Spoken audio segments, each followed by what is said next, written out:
You're kind of running the show right now. Good. Appreciate it.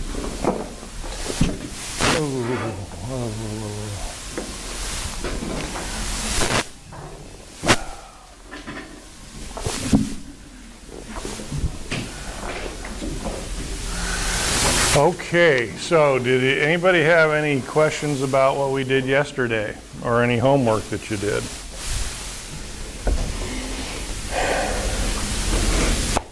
Anybody have any burning questions about what we're going to cover today? Does anybody want to be here? We had one. How tall are you? You- I get that every day. You want to ask, but you're not going to? No, I'm going to. I'm going to ask. Okay. Well, let's get a pool going here. I've made money on that before. What do you think? What do you think? What's your guess? 7, I was going to say like a 7. 6, 7. I'm going to say you're over 7. Over 7, 6, 7, 6'10". 6'10", 6'11". 7'1". You're kind of covering all the bases. Somebody's going to be right. Chris got it. 6'10". 6'10". Yeah. Yeah. I watched you walk through that door right there. The door's 6'10", so I figured, you know, that's... All right. See.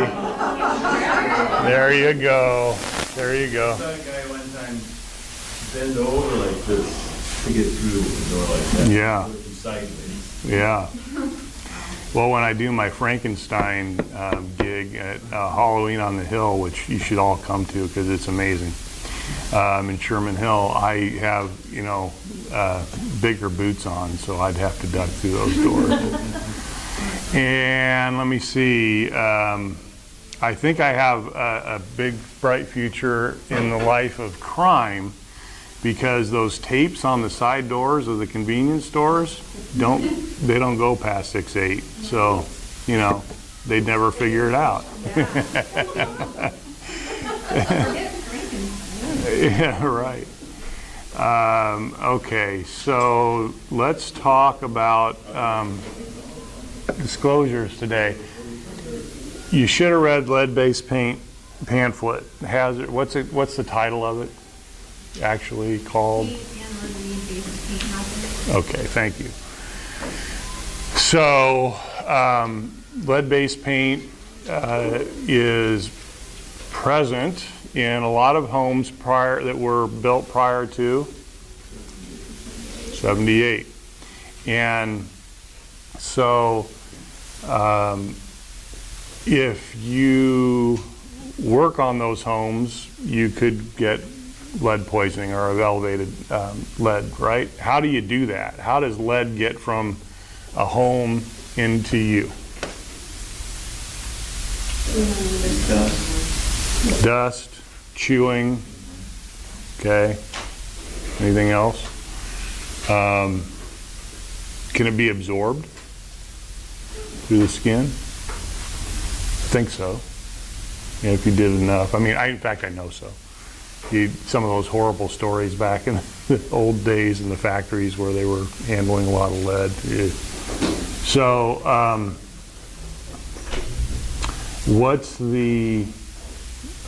what are some of the ways you can prevent that from happening? Who's at most risk? Who's most at risk for lead poisoning? Why is that?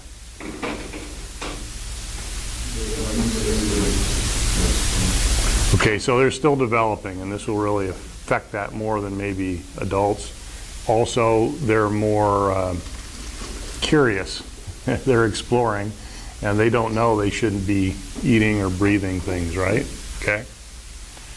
So how do we help prevent that as consumers? Yes, if they already have it. Okay, painting over it is encapsulation is one thing, yeah. What else? Removal, okay. Get rid of it. Is that really practical? So I'm gonna say something you couldn't agree with or disagree, but I'm right. There are people who may be well-intentioned, maybe. I'm kind of cynical that way. It's always about the money to me, but it's people who claim they're well-intentioned, who are trying and have been and will continue to try to pass laws that will make every home remediate or get rid of lead. Okay. What they don't realize is you might as well just burn them down, because it's economically not feasible to do that. Okay. So I don't know where that comes from. I don't know, and I guess I'm glad that it doesn't ever get any legs. But you're going to hear more about RPAC in the future, which is the Realtors Political Action Committee. I don't like PACs, but it's the way of the world. So if you don't want people, making people remove lead, or making you install smoke detectors, or getting sales tax on your commission, which is, everything that they've been floating up at the legislature, you might want to give 20 or 50 or $100 when they come around and ask you for something, because that's our voice. Love it or leave it. I don't like it, but it's the way of the world. Okay, let's move on. So lead-based paint. If you are in a home prior to 1978, there's a possibility of lead. Okay, what can people do to figure that out? Can they test? Is there such a thing as lead-based paint testing? Does anybody in here know of anybody who's ever done that? I don't either. In 32 years. So here's what I tell my clients. Bless you. If you are buying, if we're looking at a home that was built before the late 60s, it's got lead-based paint in it. Just, go test if you want to. I don't even know what that costs. I'm sure it's expensive, but go test if you want to, but they're going to find lead-based paint. If it was between the late 60s and 78, it may or may not, because they started phasing that out, and it depends on, what they use. But there's certainly the possibility that's there. So I just don't see a lot of people. I don't see anybody testing for lead-based paint. There is rules now that are certainly in this state, and I think they're probably nationally, that are about safe lead removal practices. So if somebody hires a contractor today in Iowa, and they're a professional licensed contractor, they have had to gone through the training, and they are supposed to adhere to those practices, which means capturing the dust, wetting things down, if they're scraping or dusting, catching it all, and removing it safely. I would encourage anybody who's going to hire somebody to make sure that they're doing that. If they're going to do it themselves, and I tell clients this, if you're in an older home, you can read up on it. It's not that hard, but just don't go randomly sanding stuff and breathing it, especially if you have kids around. So in our neighborhood, Dave Charlman, across the street, when we first moved in, their daughter was an infant, basically, and very young, and he was using a carbide, not a scraper, but almost like a plane and a grinder, to take off the lead-based paint on the siding on their home. And they, were observing some systems, and they had her tested, and she was like off the charts, because didn't know, and a lot of people don't, and you're trying to renovate your house, and so they stopped. She absolutely bounced back very quickly. She's about to graduate, I think, or just did really bright. She was fine, but it does happen. It can be real. So let's help give the pamphlet to people so they know it's a standard thing that I do with all my buyers, so that they can read up on it. Okay, so why do we have to do this?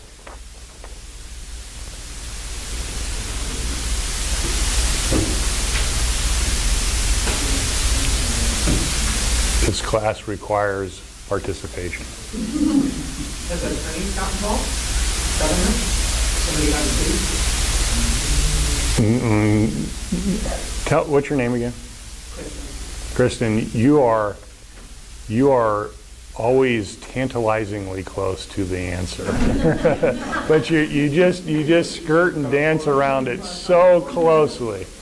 I think that's part of what happened. Yes. So yeah, it usually takes a while to get it out of people. So I'll just tell you. A big part of the reason that we do this is because it's the law. Okay? We have to do it. Now, I'd like to think that it's also the right thing to do, and we're doing it because it's professional and give everybody a heads up and tell people what we know, like all of our disclosures. Okay? So, at the end of the day, it's the right thing to do. It's the law. All right? So, who knows what the law says about this? When we know why we have to do it, when do we do it? It has to be before your purchase agreement, right? What do you mean before your purchase agreement? If you're buying a home within that time frame, it's You mean you have to... you have to show that you talked about that before they go to offer on the home. Okay, nice try. Thanks for playing. We have a lovely gift for you before you leave today. But thank you. Nice try. Close. I mean, you're getting there. You're getting warm. Anybody else want to give it a shot so I can pick on you? Before it closes. I thought it was before closing. Before you get your permission. Okay, that's way off. You're going to go to jail, I'm sure. So, anybody else? Okay, last one. When is listed? Yeah. So, from a practical standpoint, there's a system, and part of that is an element of everything you talked about. The law states that this has to be signed by both parties prior to an accepted purchase agreement. You said when you make a purchase agreement, maybe you do, maybe you don't, but it has to be signed prior to an accepted purchase agreement. Now, this is where I'm going to make it short and sweet. This is federal law. To violate it and be convicted of this is an $11,000 fine per incident, and it makes you a felon. Okay? I don't know about you, but it's the right thing to do. That's good enough for me. I don't want to be in violation of federal law. So I'm going to help you understand how you can stay in control of this, because there's a lot of people out there who don't care, or they're not paying attention, or they haven't been trained right. And they're going to ask you to participate in a felony offense. I'm going to give you the tools to not allow that to happen. And at the end of the day, if anybody ever gives you any grief on this, just have them call me. I'll solve it for you really quickly. Okay? So does anybody here want to be a felon? Raise your hand. Does anybody here have $11,000 to fork over? Okay. I'll tell you a really quick story. When this went into effect 15 years ago at Burnett Realty, 6 months later, guy shows up in a suit who looked kind of stereotypical government heavy, shows a badge and says, I'm here to audit your files for the EPA. Oh, really? Okay. Well, this is about the lead-based paint. All right, whatever. I was a little suspicious, but I checked it out, and he seems legit. He's from Kansas City. So he asked for a desk space and our files, which we show him, and he picks out 10. Okay. Now, I don't know what he did all day, but he took the 10 files and sat at that desk, went to lunch, took a few breaks, and left after, 8 hours. Next morning, he comes knocking on the door. 10 files, come on. He's from Kansas City, so I'm sure he had a hotel room and a nice evening in Des Moines. and comes back and he says, well, you know, I audited the files and you're in violation. I said, okay, what's that mean? So he said, well, we found a file here. He shows it to me. You know, this form. And he said, this is in violation. So I looked it over and I saw where we had done everything that we were supposed to do. We were representing the buyer in this case. So all the buyer's initials and signatures and agents were all there appropriately. And I said, why are you showing this to me? That's not our problem, that's RE/MAX. He said, it doesn't matter. A violation on this, whether you caused it or not, it's the form. And everybody who's a party to it is culpable. He said, next time I come up here, it'll be a fine if we find this. They've never been back. But I got a call from Don Godwin, who was the broker on the other side the next day. He was, you know, had the same experience. So, you know, they are out there.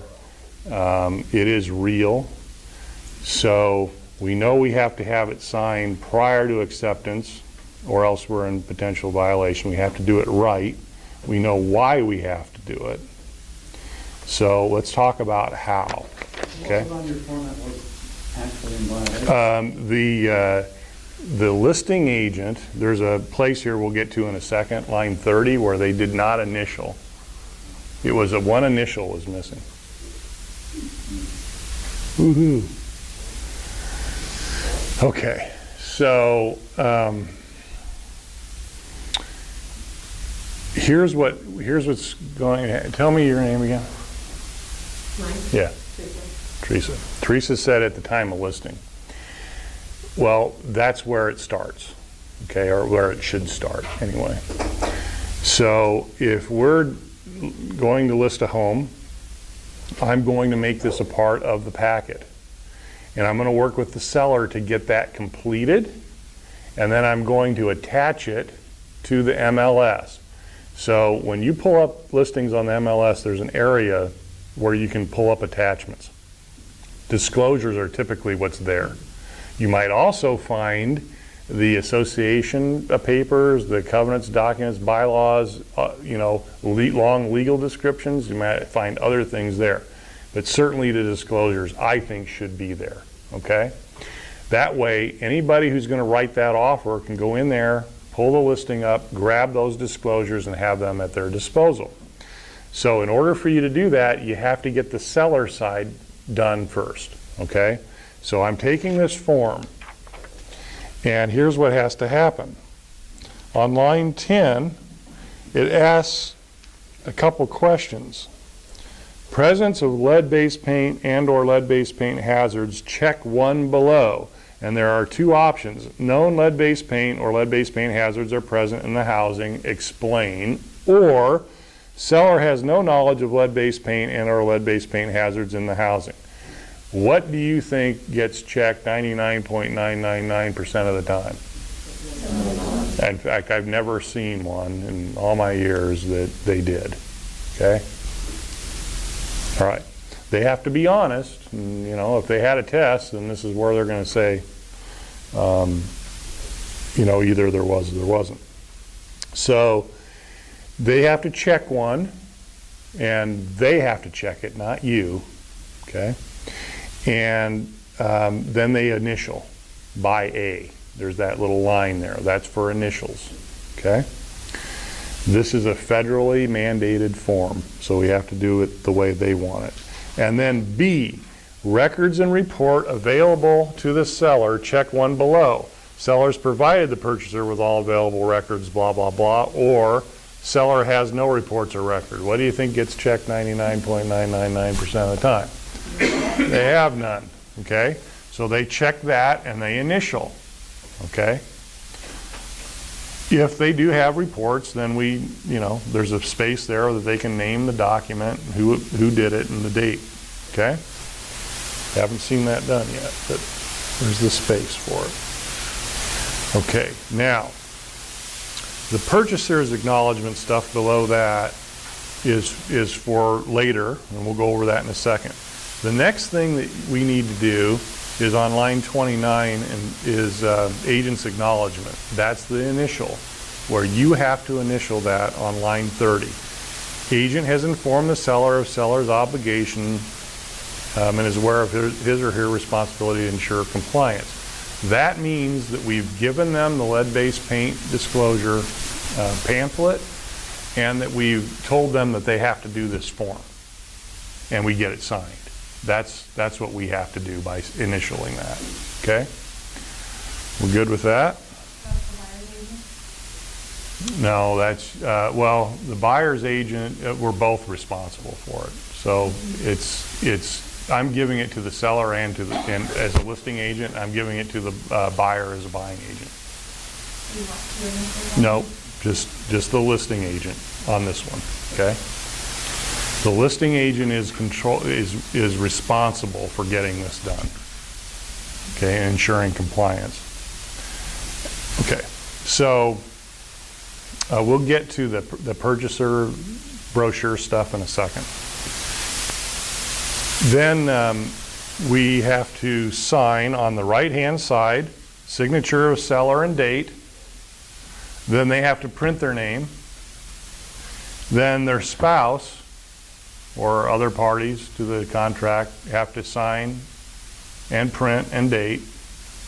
And then you, as an agent, have to sign and date and print your name.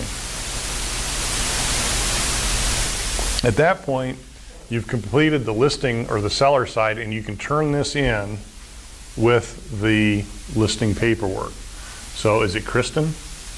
Kristen? So this is one of those many forms that we're going to go over that you're going to have, right? Okay, now, what if the home was built after 1978? We don't need it. Now, okay, so the rule here, kind of. The law says prior to 78. That's what the law says. That means anything built prior to 78. Our policy at KW is if it's 1978 or before, we do this. Can anybody guess why? We don't want to make your life miserable, but it's a very few percentage that are actually built in 1978, so you probably will never have one, but it falls into that category. But why would we do that?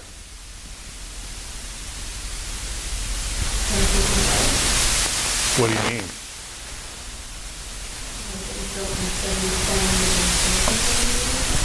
Well, the law says when it was built. How do we know when it was built? What do we rely on? The assessor.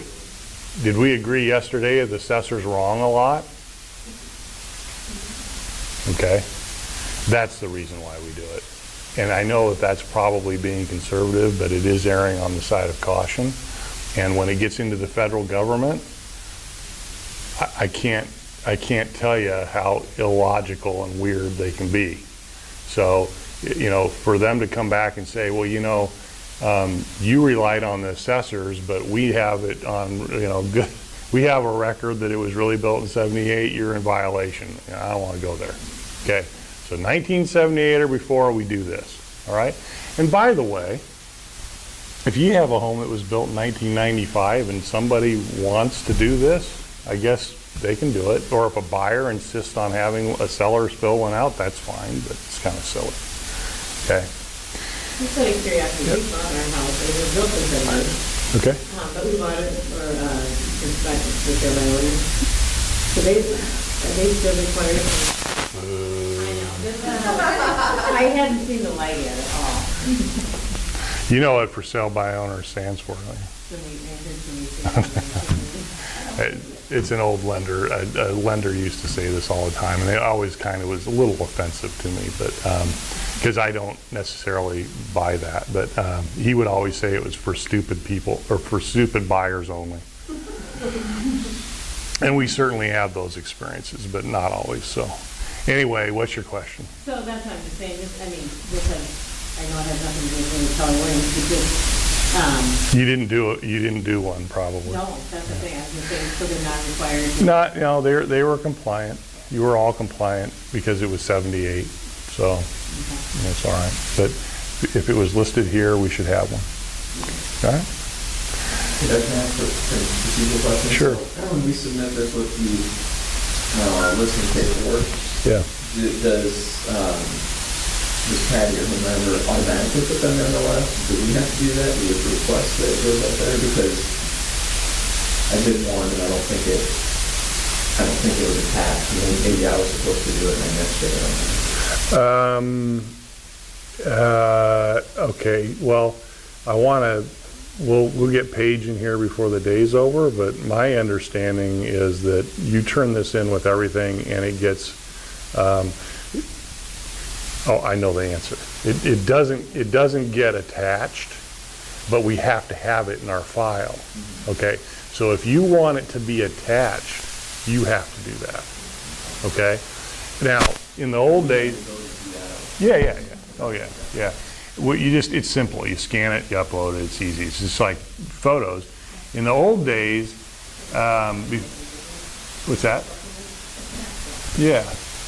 We would, before, we had them on the computers, we would copy them and we'd put them in the house, and people would pick them up when they showed it, right? Or we'd have to fax it to some really old days. This is much easier. So the answer is they probably won't enter your listing without the proper paperwork, so they want that for the record, then you have to put that on as an attachment if you want to. You don't have to, but it's probably a good idea. And you'll understand why as we get just a little bit more into procedure. Okay, good question. Anything else? Okay. All right. So we've completed the seller side. Now, you're representing a buyer. You find this disclosure. Hopefully it's attached. If it's not attached, maybe you have to call the listing agent and say, I can't find it, where is it? We're going to write an offer.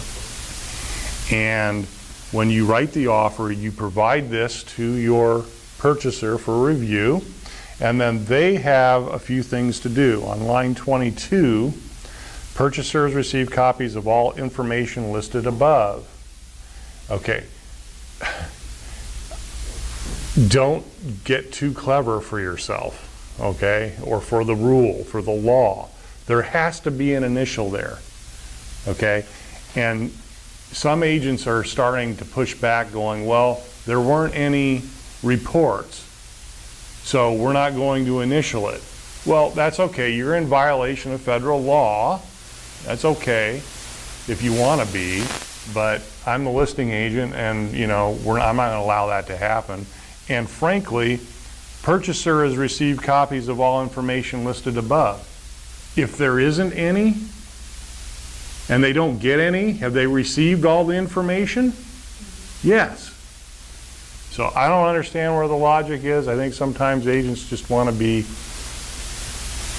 clever.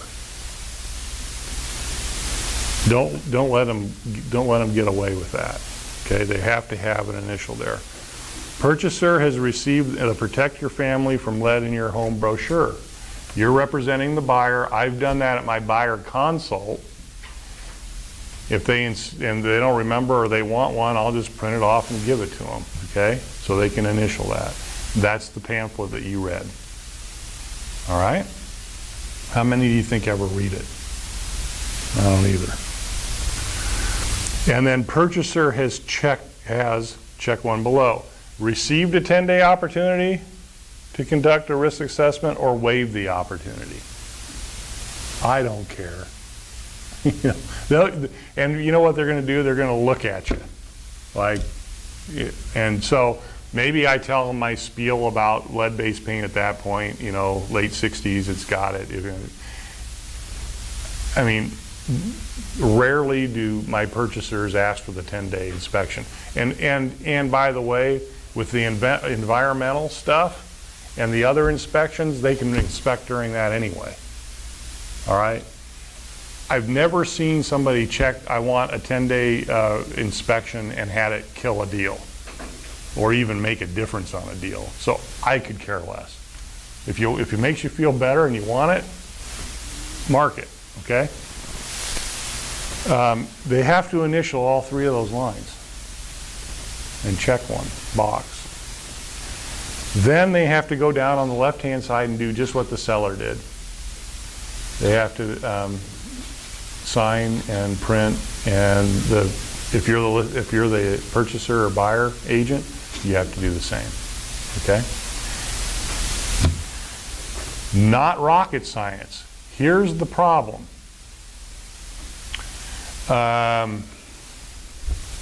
You're the purchaser, Sammy, and you're writing the offer. It's only been on the market for 2 days. There is no attachment for lead-based paint, and you haven't been able to get you talked to the agent once, you haven't been able to get a hold of them since, and your buyer wants to write an offer. What are you going to do?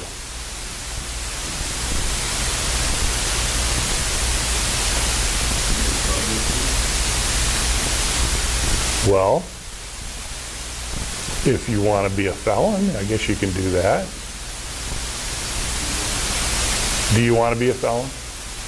I know the answer.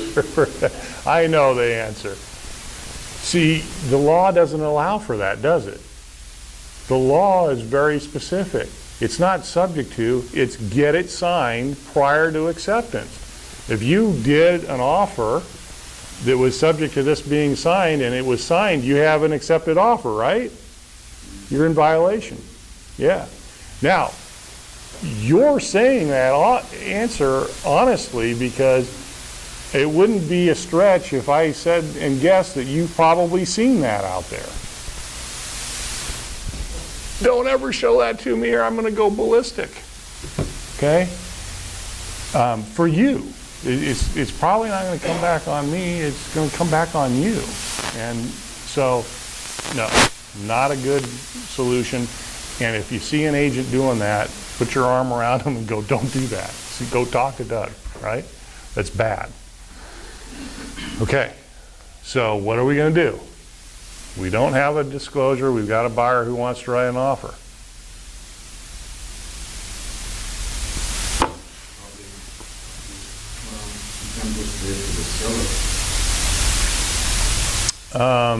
Well, no, you really can't do that. You might be able to get to the manager of that broker or that agent, you know, or get some help, okay? But I think where we're headed here is you got to get the disclosure, right? I mean, you just have to.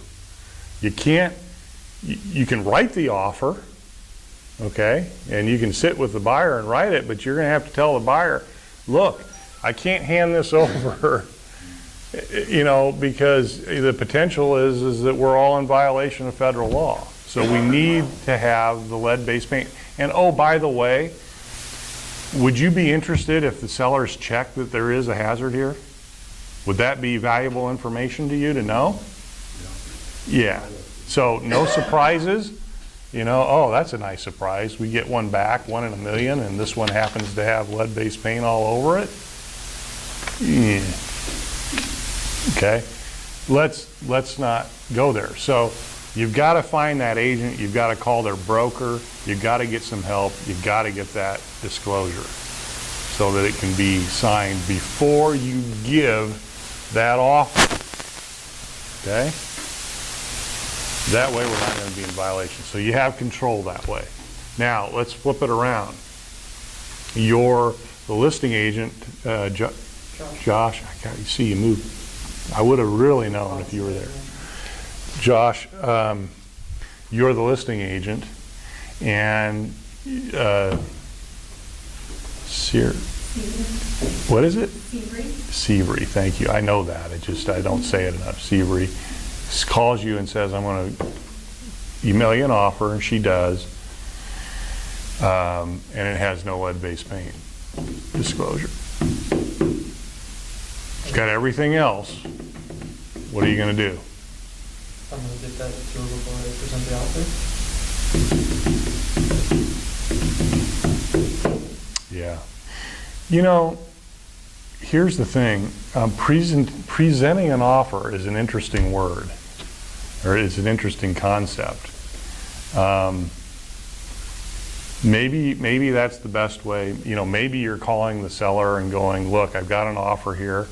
You know, here's the basics. I can send it to you if you want, but we can't accept it because I'm working on getting the disclosure. We were missing some stuff. And I don't even get specific. I just tell them we can't sign it because we're missing some stuff. But, you know, here you go. Yeah, maybe that's okay. As long as they can't sign it, right? Then you've got to figure out why in the world she didn't have that. Why didn't you have it? It wasn't on the MLS, Josh. Way to go.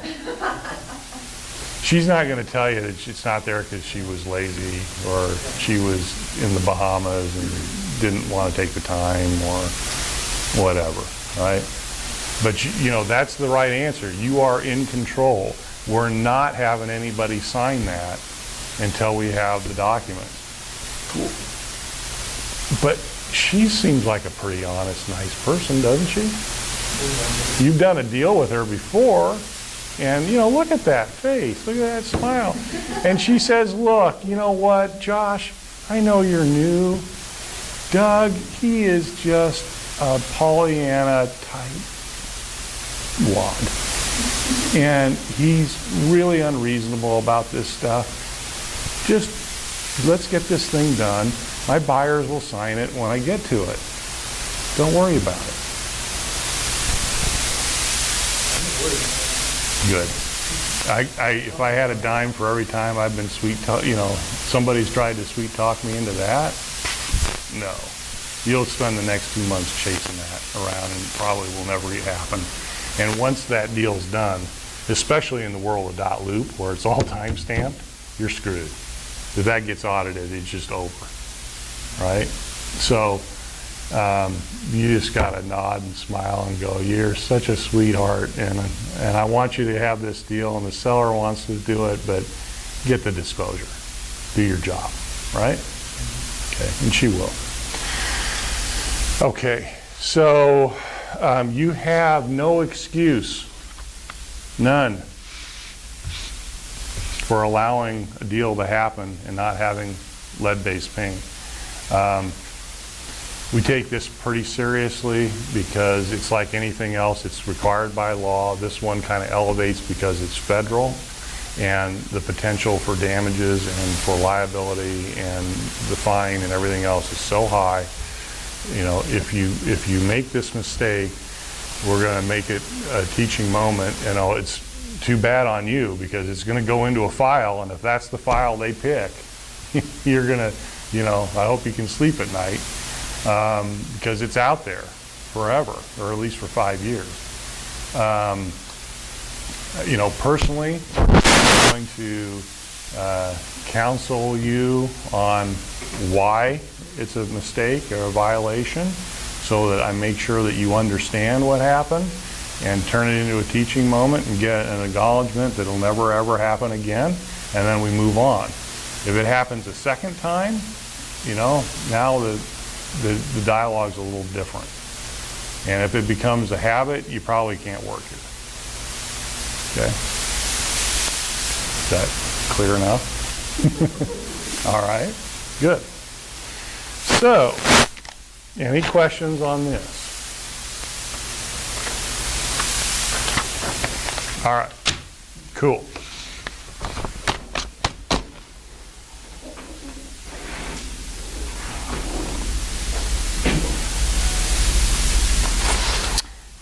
Seller property disclosure. You have this? We'll have some fun with this. And if there is, now every day we've done something and I said, if you get anything out of this class, this is it, right? Okay. I want to ratchet it up a notch, and I'm going to say this week, if there's anything that you take away from this week, it's this. Listen carefully, and it goes for both of these. Goes for both of these. But especially this one. Okay? Especially. Because there is a little different rule, and I'll explain that in a second. Never, ever, ever, ever touch this form. Figuratively, literally, don't ever touch the form, with the exception of handing it to somebody if you have to. Okay.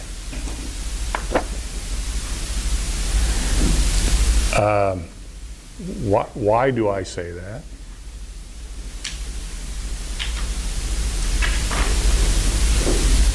Josh?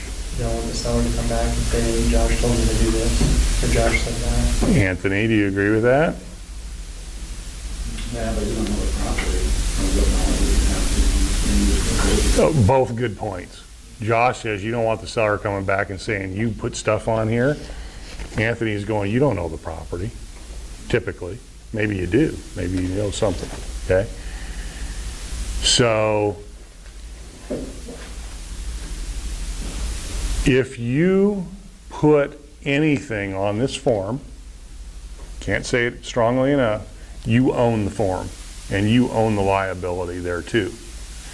What did we say was the number one thing people sue over? This stuff. Property disclosure stuff. They lied. Okay? It's the number one thing people sue over, and you're going to be included. The second that they understand, an attorney understands that you participated in filling this out in any way, you own the form. Okay? So, Josh, you're a real estate agent with Keller Williams, right? You're on a bench right now. You've been sworn in. You're an agent with Keller Williams, right? Yes. Okay. And you know why you're here, because you're being sued by Chris and his wife over the leaky roof and the leaky basement, right? Okay. So right in front of you, if you'll take a look at Exhibit A, what is that called? What's that form? Seller disclosure of property condition. Okay. And does that describe the property in terms of the condition that it's in? Right now, no. It's filled out and signed. Does that describe the property? To the best of the seller's knowledge. Okay. So, who provided that form?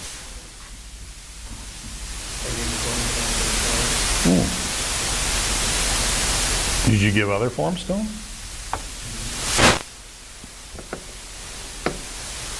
Were they all blank?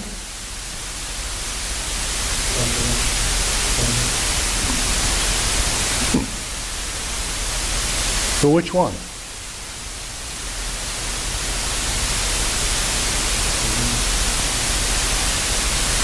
You don't know?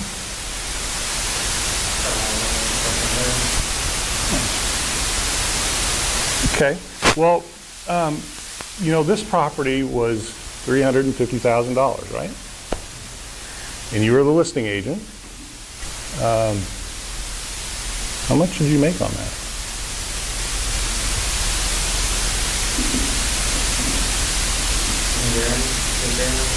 $7 or $8 grand. Let me see, the commission was 7%, right?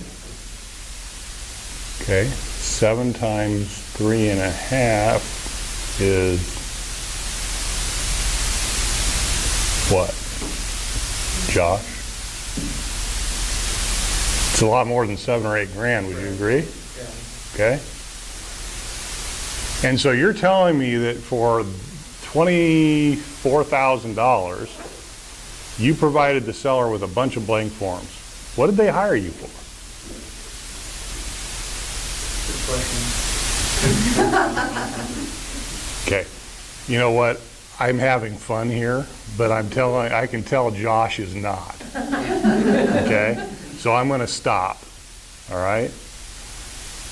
But did anybody else get uncomfortable in this room? Let me tell you, I'm not an attorney. I don't even think I'm very good at playing one. You do not want to be in that seat being asked those questions. Even if you're right and you win, you lose, right? But if you are not absolutely 100% bulletproof in terms of being able to answer this stuff, you're going to get skewered.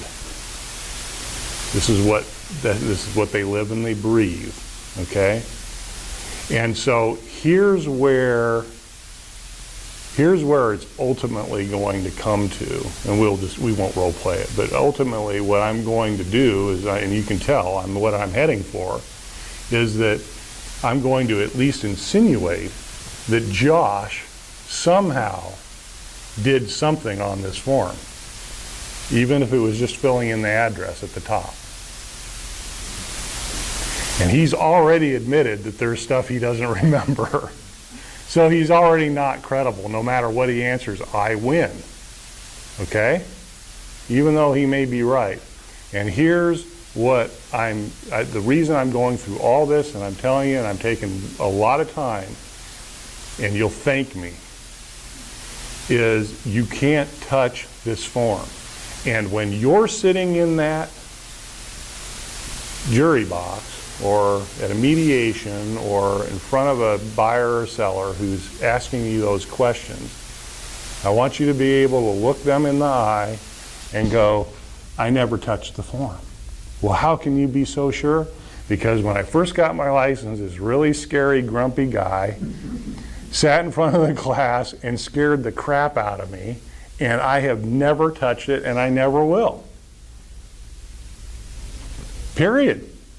Would that be credible to a jury? If you could say that and you could look them in the eye and you're convinced of that, they'll come at you 3 or 4 times, but if that's the truth and you can tell them that's how I was trained. Keller Williams got good training.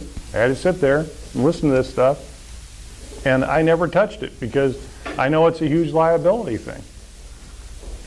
So I didn't. Okay? Now, you understand why you don't touch it, just do it. Don't, this is the one that drives me crazy, don't fill in the address and the property owner at the top. Because what they're going to try to do is make you feel bad that for $21,000 you didn't fill in the address. I didn't fill in the address because of the reason why I'm here. There's too much liability, and that's not what I get paid for. I get paid to find a ready, willing, and able buyer for that listing, not fill out disclosure forms that aren't my responsibility. Okay? So don't touch the form. All right? Now, thank you. Give Josh applause. I think he got the message. Thanks for playing along. Okay. You can pull it out of the file and just start sweating. Right. Yeah. Well, I want you to all think that way. So,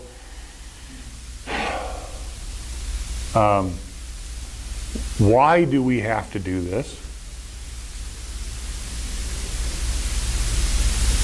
Why do we have to have this as part of our paperwork?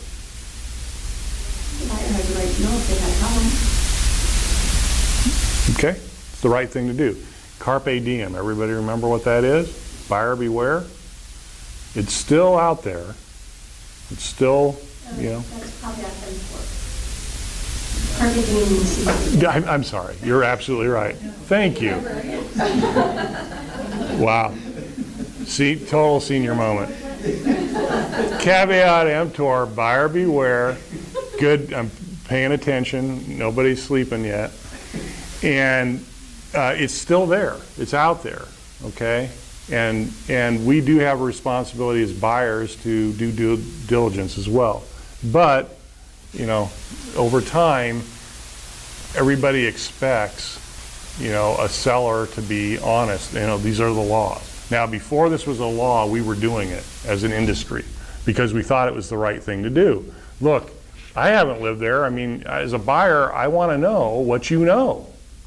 So we started implementing that, and they followed with, making it a law. So the answer is it's the right thing to do, but it's the law. Okay? When do we have to do it?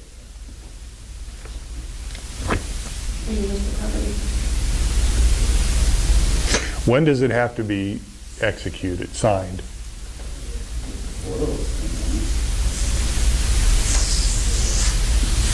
Before there's an offer. Before, it's the same as this. It's to be done prior to an accepted offer. Okay? So, even if Sammy says, well, you can just make it subject to, because we don't have it, there's a lot of information on here.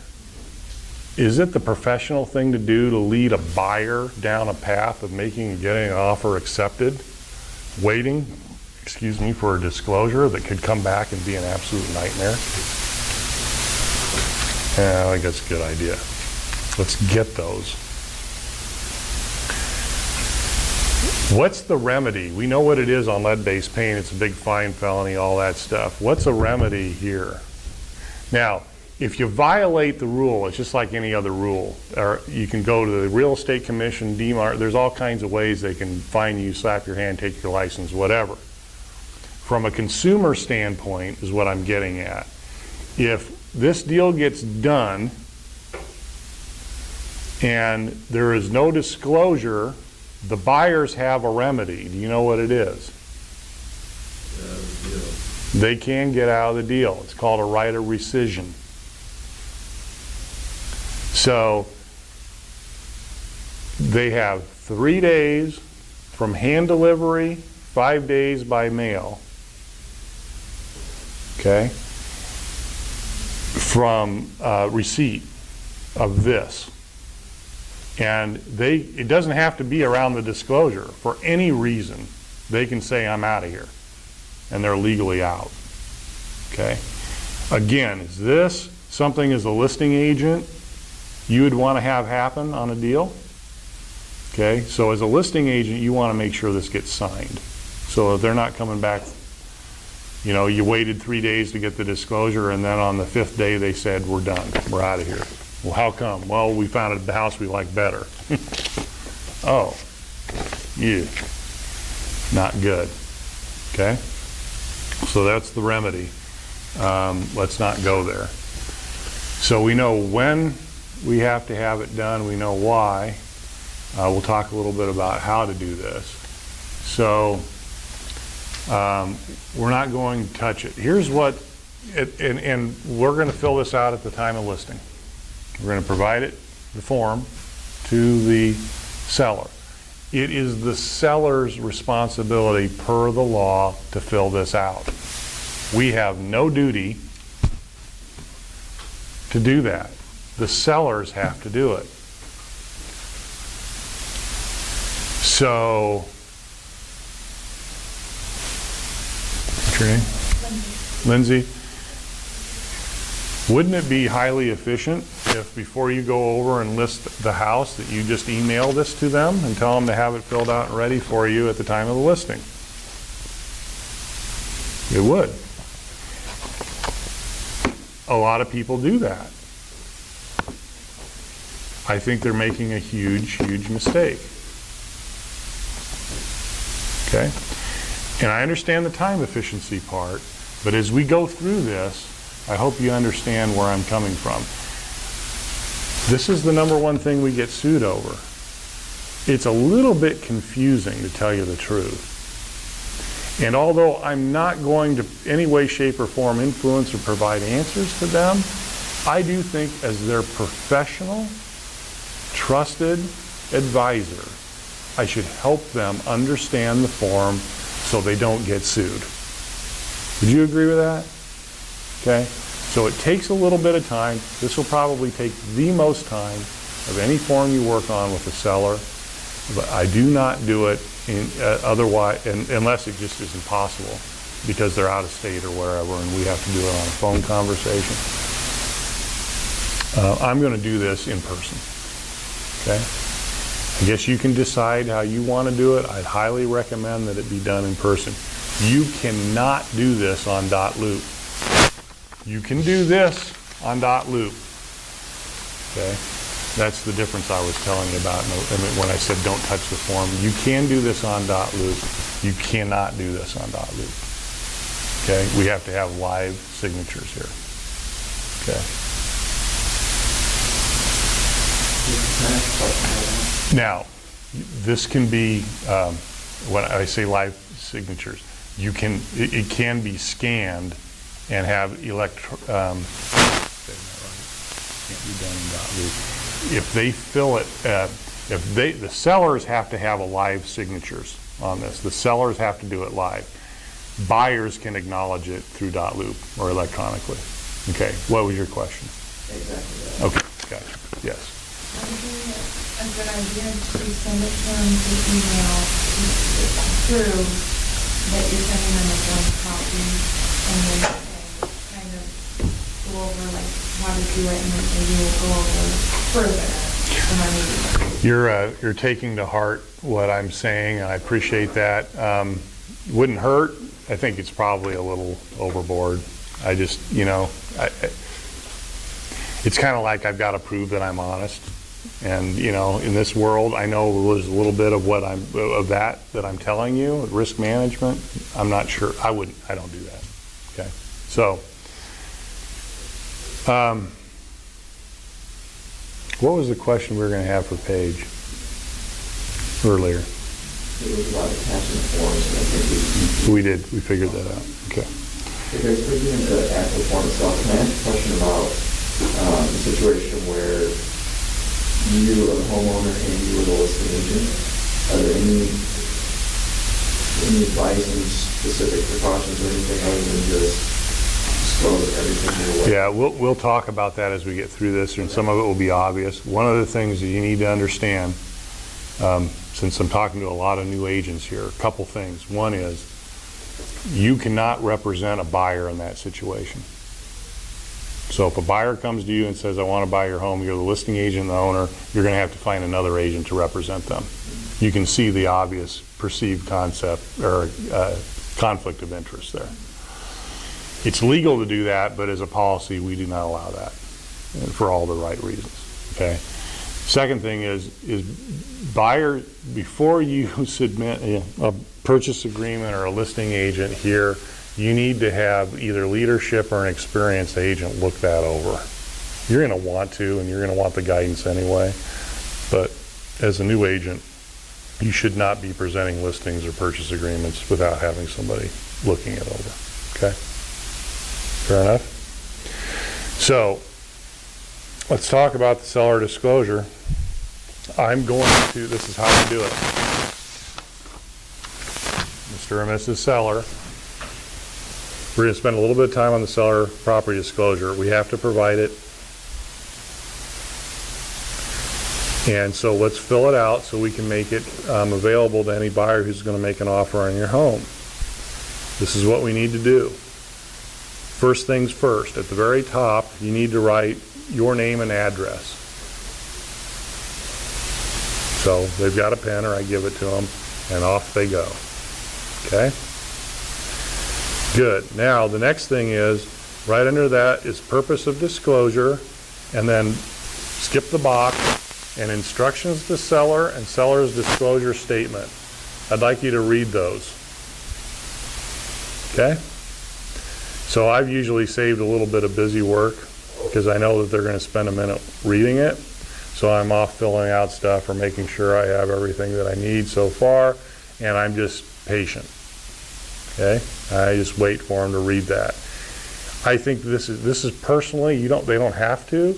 Personally, I've just found over the years this is the best way to get everything teed up to be the most efficient and get the best, result. Okay? So that they know what I know. And it's pretty clear, it's pretty well stated. All right? So when they're done, and I can see that they're done, are we ready to get started? And they're, yep, let's go. Okay. And off we go. Now, before we do that, let's look at the